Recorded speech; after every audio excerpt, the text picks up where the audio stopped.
नमस्ते, म लोहला गुरु र आज हामी नयाँ च्याप्टर लिएर आउँदैछौँ। यो चाहिँ अलिकति थियोरिटिकल पनि छ यसमा र अलि प्र्याक्टिकल पनि हामी लिङ्क गर्दैछौँ यसमा चाहिँ। र यो च्याप्टरको खास नाम चाहिँ हामीले फङ्सन्स मात्रै राख्दा हुन्थ्यो, तर यो च्याप्टरमा चाहिँ हामी लाइब्रेरी फङ्सन्सलाई स्पेसली फोकस गर्ने भएको हुनाले हामी यसको बारेमा थियोरिटिकल नलेज लिन्छौँ।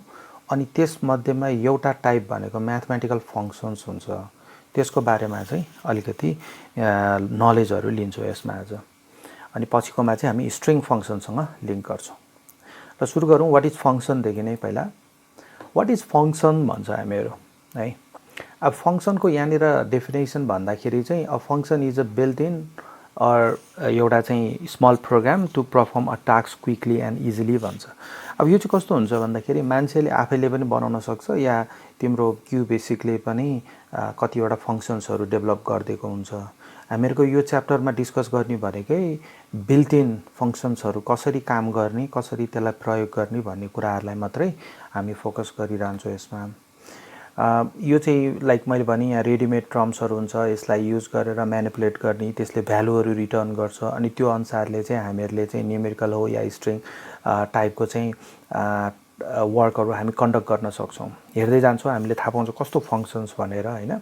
अनि every function must have a unique name. Obviously हामी योभन्दा पछिल्लो च्याप्टरमा पनि हामी यस्तो फङ्सन्सहरू बनाउँछौँ जहाँ चाहिँ unique name is very important, किनकि कुन चाहिँ फङ्सन कल गरिरहेछ भन्ने कुरा थाहा पाउनुपर्छ।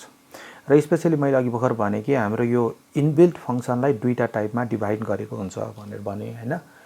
त्यो के त भन्दाखेरि एउटा बिल्ट इन फङ्सन जसलाई हामी लाइब्रेरी फङ्सन भन्छौँ, र अर्को युजर डिफाइन्ड फङ्सन जुन चाहिँ हामी नेक्स्ट च्याप्टरमा डिस्कस गर्छौँ। ल पहिला त्यसैले हामी यो बिल्ट इन फङ्सनको बारेमा लेखौँ अनि यसको पनि के रहेछ भन्ने कुरा हेरौँला है त। यो बिल्ट इन फङ्सन भनेको चाहिँ क्यु बेसिकली आफै प्रोभाइड गरिदिएको फङ्सन्सहरू।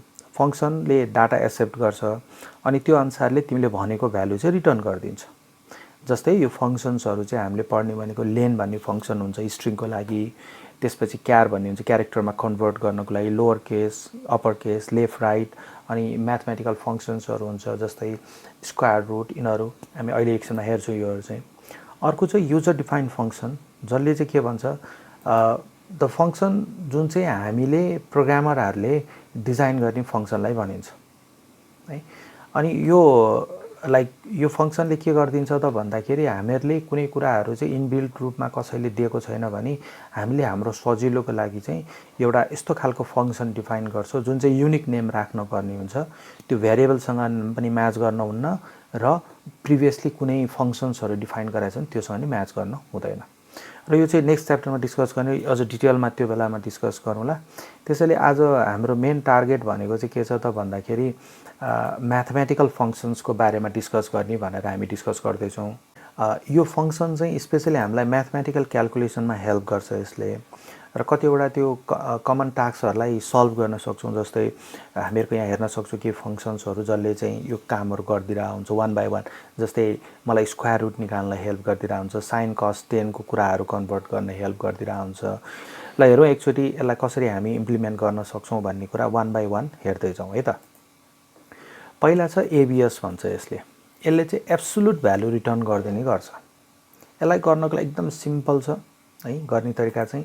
जस्तै यहाँनिर हेर्न सक्छौँ कि हामीले यो पर्टिकुलर पार्टमा एबिएस लेखेर यसको न्युमेरिकल भ्यालु चाहिँ हामी पठाउन सक्छौँ। जस्तै न्युमेरिकल भ्यालु भन्ने बित्तिकै मैले कुनै भ्यालु पठाएँ यसमा र त्यो चाहिँ जस्तै एक्जाम्पल हेरौँ, विल गेट मोर क्लियर होइन, क्लियर भइहाल्छौँ। एबिएस -5.5 गरेँ मैले एउटा, अर्को चाहिँ 27 नै गरेँ होइन। अब यसरी रन गर्दा मेरो आउटपुट यस्तो आइदिन्छ। हेर भन्न खोजेँ पोजिटिभ भ्यालु दियो भने पोजिटिभ दिइहाल्छ होइन, एब्सोल्युटको मतलब त्यसलाई भनिन्छ। अब यदि नेगेटिभ भ्यालु दियो भने त्यसले पोजिटिभमा कन्भर्ट गरेर दिइदिने गर्छ। यहाँ त मैले प्रिन्ट गरेर देखाउनको लागि मात्रै गरेको छु। यसमा हेरौँ सिएलएस गरेर, अनि यहाँनिर चाहिँ लेख्न सकिन्छ कि हामीले एउटा भेरिएबलमा पनि यसलाई असाइन गर्न सक्छ। ए इक्वल्स टु मैले एबिएस अनि ब्र्याकेटमा चाहिँ मैले लाइक त्यही -5.5 गरेँ, जति गरे पनि भइहाल्छ। यो भ्यालु त नेगेटिभ राख्न मात्रै खोजिरहेको छु। अनि त्यसपछि यसलाई प्रिन्ट ए गरेर अब यस्तो गर्दा पनि हामीहरूले कतिवटा भ्यालु चाहिँ कन्भर्ट गर्न सकिन्छ भनेर देखाउन। जस्तै रन गऱ्यो भने I will get the same output किन चाहिँ यस्तो गर्न सकिन्छ, किन यस्तो गरेर देखाइरहेको छु भन्दाखेरि जहिले पनि हामी प्रिन्ट नै गर्छौँ भन्ने छैन। कहिलेकाहीँ चाहिँ नेगेटिभ भ्यालु आएको कन्डिसनमा चाहिँ पोजिटिभमा कन्भर्ट गरेर मात्रै हामीले प्रोसेसिङ गर्नुपर्ने हुन्छ। त्यस्तो बेलामा काम लाग्छ भनेर यो पार्ट पनि मैले देखाइदिएँ। ल, यो त क्लियर भयो हामीले के गर्न मिल्छ भन्ने कुरा। अर्को चाहिँ स्क्वायर रुट। यसको बेलामा हामीले पहिला पनि यसलाई त युज गरिसकेको छौँ यो प्रोग्रामलाई। जस्तै यसको काम भनेको चाहिँ जहिले पनि के छ त भन्दा स्क्वायर रुट निकालिदिने हो, तर दिमागमा एउटा कुरा के राख्न पर्यो त भन्दा यो पोजिटिभ भ्यालु मात्रै हुन पर्यो भन्छ यसले। गर्ने तरिका we know that positive numerical value हाल भनेर त्यसैले स्पेसिफाई गरिएको हुन्छ। अनि अर्को कुरा चाहिँ यसलाई युज गर्ने तरिका square root of this 25 and obviously we should know the output square root of 25 is 5 हैन। यसलाई पनि एकचोटि रन गरेर हेरौँ। एसक्युआर भन्छौँ हामी यसलाई। अनि त्यसपछि नेगेटिभ भ्यालु पनि राखेर हेर्न सक्छौँ। सकेसम्म डेसिमल नराखौँ, यो 25 नै राखौँ। मैले देखाउन खोजेको इरर आउँछ कि आउँदैन मात्रै हो यसमा। अभियसली मलाई इरर दियो, इलिगल फङ्सन भनेर भनिएको छ। सो यो किन इलिगल फङ्सन भनेको यसलाई नेगेटिभ राखिएको हुनाले हो। अब यसरी गर्ने बेला मेरो भ्यालु 5 आइरहेको छ। सो नेगेटिभ भ्यालु एक्सेप्ट गर्दैन र कुनै पनि भ्यालुको स्क्वायर रुट निकाल्नु छ भने हामी यसलाई युज गर्न सक्छौँ। अर्को फङ्सन हाम्रो जुन चाहिँ छ त्यो फङ्सन चाहिँ इन्ट भनेर भन्छ। ओके, यसको काम भनेको के छ त लार्जर इन्टिजर लेस छ भने, अब जस्तै यसको कन्टेक्स्ट भनेको एक्जाम्पल हेरेपछि अझ क्लियर हुन्छ। यसको मेन काम तिमीले बुझ्नुपर्ने भनेको चाहिँ के छ त भन्दाखेरि राउन्ड अप नगरिकन तिम्रो डेसिमलभन्दा अगाडिको भ्यालुलाई दिने हो है। तर यसको केसमा चाहिँ नेगेटिभको केसमा अलिकति डिफ्रेन्ट छ यसको चाहिँ है। द सिम्पल मैले भने इन्ट लेख्ने numerical expression as it is like square रुटमा जस्तै। ओके, अनि यसको एक्जाम्पल यहाँ दुईवटा दिएको छु मैले। एउटा नेगेटिभ भ्यालु राखिरहेको छु, एउटा पोजिटिभ भ्यालु राखिरहेको छु। नेगेटिभ भ्यालुमा यो पछाडिको डिजिट राउन्ड अप गर्दाखेरि पनि कम छ, त्यही पनि यसको भ्यालु चाहिँ मेरो के छ त इन्क्रिमेन्ट गरिदिरहेको हुन्छ नेगेटिभमा। तर वेन यु टक अबाउट पोजिटिभको कन्टेक्स्टमा चाहिँ के छ त जतिसुकै यो राउन्ड अप गर्न खोजे पनि यो डेसिमलभन्दा अगाडिको मात्रै भ्यालु देखाउन खोजिरहेको हुन्छ।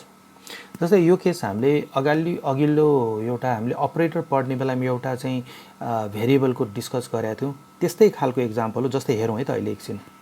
ल, जस्तै मैले एउटा एक्जाम्पल लिएँ, दिस इज द एक्जाम्पल जहाँ चाहिँ मैले 0.88 राखिरहेको छु र मैले यसलाई यहाँनिर रन गरेर हेर्दाखेरि सिर्फ 25 मात्रै दिइरहेको छु। मैले यसको लेस भ्यालु पनि हालेर हेर्छु 056। ल, इभन 25 मेरो राउन्ड अप गर्दैन भन्ने कुरा यसले क्लियर हुन्छ। तर मेरो यसलाई नेगेटिभ बनाइदियो भने यसले 26 रिटर्न गर्नुपर्छ, गरिरहेछ होइन। अब मैले यहाँ 99 राख्दाखेरि पनि मेरो के छ त 26 रिटर्न गरिरहेछ। यो प्रोसेस हो खास निकाल्ने भनेको चाहिँ। र अर्को फङ्सन छ हाम्रो सी इन्ट भन्ने छ। यसले चाहिँ के गरिदिन्छ त भन्दाखेरि return the numeric to a given number भन्छ। जस्तै हाम्रो एक्जाम्पल डाइरेक्टली मैले देखाइदिरहेको छु यसमा। जस्तै 25.25 गर्ने बेलामा यसले के भ्यालु दियो 25 नै दियो। तर यसले चाहिँ के गरिदियो त राउन्ड अप गरेर 21 दिइदियो। यसको पनि के छ त राउन्ड अप गरेर 25 दिइरहेछ है। सो यो इन्ट र सी इन्ट भन्न खोजेको चाहिँ यदि राउन्ड अप गरेर तिमीलाई इन्टिजर भ्यालु चाहिएको छ, फ्लोट भ्यालु चाहिएको छैन है भनी त्यस्तो खालको नम्बर लिनु छ भने हामी सी इन्ट युज गर्न सक्छौँ। यदि राउन्ड अप हामीलाई चाहिएको छैन भने के गर्न सक्छौँ त इन्ट मात्रै युज गर्न सक्छौँ। यसको पनि हामी सेम तरिकाले ट्राई गरेर हेर्न सक्छौँ।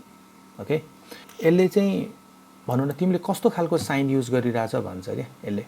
जस्तै मैले कुनै एउटा न्युमेरिकल भ्यालु पठाएँ भने पोजिटिभ छ भने 1 रिटर्न गर्छ, नेगेटिभ छ भने -1, यदि 0 पठाएको छ भने यो पठाइदिन्छ। र हामीले यसरी एक्जाम्पल हेर्न पनि सक्छौँ यहाँ साइन। ओके, एउटा सिन्टेक्स भयो, यो साइन पठाएँ, यसले पक्कै पनि के रिटर्न गर्नु पर्यो यो हिसाब किताबमा -1, यसले 1 र 0 पठाउँदा 0 रिटर्न हुनु पर्यो। सो हाम्रो भ्यालुहरू -1, 1 र 0 आउँछ। ओके, ल यसलाई पनि एकचोटि प्रोग्राममा हामी गरेर हेर्न सक्छौँ।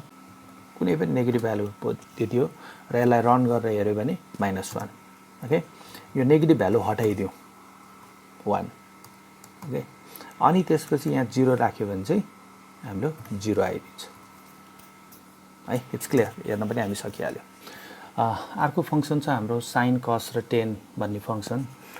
जुन फङ्सन चाहिँ हामीलाई थाहा छ कि यो ट्रिग्नोमेट्रिकल फङ्सन्स हो भनेर होइन। अनि यसमा पठाउने भ्यालु चाहिँ अब पहिला चाहिँ हामी डिग्री पठाउने गर्छौँ ट्रिग्नोमेट्रीमा, तर यसमा चाहिँ हामीले के छ त रेडियन पठाउनु पर्ने हुन्छ। सो त्यसैले हामीले के गर्नु पर्यो त भन्दाखेरि हामीलाई दिएको डिग्रीलाई रेडियनमा कन्भर्ट गरेर मात्रै हामीले साइन कस 10 मा पठाउनु पर्छ। र अभियसली रेडियनमा कन्भर्ट गर्ने फर्मुला पक्कै ट्रिग्नोमेट्रीमा सिकिसकेको छ, त्यही पनि यहाँ देखाइदिएको छु कि radian equals to degree into pi divide by 180। पाईको भ्यालु सबैलाई थाहा छँदैछ हैन, तर पनि हामी पाईको भ्यालु चाहिँ 3.4 मात्र युज नगरिकन 3.14.1593 या I think that should be the one है। त्यो जति लेन्दी फर्ममा युज गर्यो त्यति नै हामीहरूको चाहिँ एक्ज्याक्ट रिजल्ट आउँछ। अहिले म देखाउँछु यो किन यस्तो गर्दैछु भनेर पनि है। जस्तै हामीलाई सिन्ट्याक्स युज गर्ने तरिका एकदम simple, sine numeric expression, cos numeric expression and example यहाँ छँदैछ हामीहरूको हेर्न सक्छौँ। एक्जाम्पलमा पनि मैले रेडियनमा डाइरेक्ट कन्भर्ट गरिदिरहेको छु, आर भनेको मेरो रेडियन भनेर, सो द्याट मैले के गर्न सक्छु त साइन 90 इन्टु आर गऱ्यो भने मेरो यो रेडियनमा कन्भर्ट भएको भ्यालु आउँछ भन्ने हिसाबमा। ओके, सो यसरी मैले एउटा फिक्स भ्यालु हालिरहेको छु, जसले के इन्डिकेट गर्छ त भन्दा मेरो आउटपुट यसरी देखाइदिएर आउँछ। अदर देन द्याट अरू राख्यो भने डेसिमलमा आउँछ, क्यालकुलेट गरेरै हेर्नुपर्छ हामीले चाहिँ है। लाइक सो यसलाई ट्राई पनि गरेर हेरौँ कस्तो तरिकाको रिजल्ट आउँदो रहेछ भनेर। ल यो एउटा मैले सानो एउटा प्रोग्राम लेखिरहेको छु यहाँनिर, जहाँ चाहिँ म साइन 90 लाई कन्भर्ट गरेर हेर्न कोसिस गरिरहेको छु। ओके, यहाँ रेडियनमा कन्भर्ट गर्न बिर्सनु भएन हामीले। ओके, यो रेडियनमा कन्भर्ट गरेपछि मात्रै अनि मलाई यति थाहा छ कि साइन 90 पठाएँ भने 1 आउनुपर्छ भन्ने कुरा। अब मैले यहाँ 3.14 मात्रै हालिरहेको छु है, याद गरौँ मेरो 1 आएन है। त्यसैले मैले भन्दैछु यो 3.14 मात्रै हैन, ल 15 पनि एकचोटि राखेर हेरौँ है त।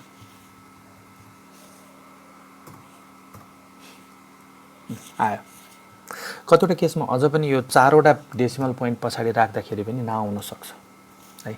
Similarly let's try with the cost. ल यो खास मैले यो प्रोग्राम चाहिँ अहिले देखाएको छु, यसमा कुनै प्रोग्राम रन गरेको छैन, जस्ट यसको म्याथमेटिकल कन्सेप्ट कस्तो हुन्छ भन्ने मात्रै देखाइरहेको छु मैले। र यसमा चाहिँ के छ त भन्दाखेरि यसको इम्प्लिमेन्टेसन फेजहरू, कतिवटा म्याथमेटिकल इम्प्लिमेन्टेसन फेज चाहिँ हामी पछि कन्सेप्ट बिल्डिङमा नै गएर युज गरेर हेर्छौँ है त। ल थ्याङ्क यू भेरी मच है, धन्यवाद तपाईँहरूले मेरो भिडियोमा हेरिरहनु भएकोमा। यदि त्यस्तो केही क्वेरिजहरू छ, केही छ भने प्लिज कमेन्टमा लेखिदिनुहोस्, मलाई झन् प्रोत्साहन हुन्छ तपाईँहरूबाट। Thank you.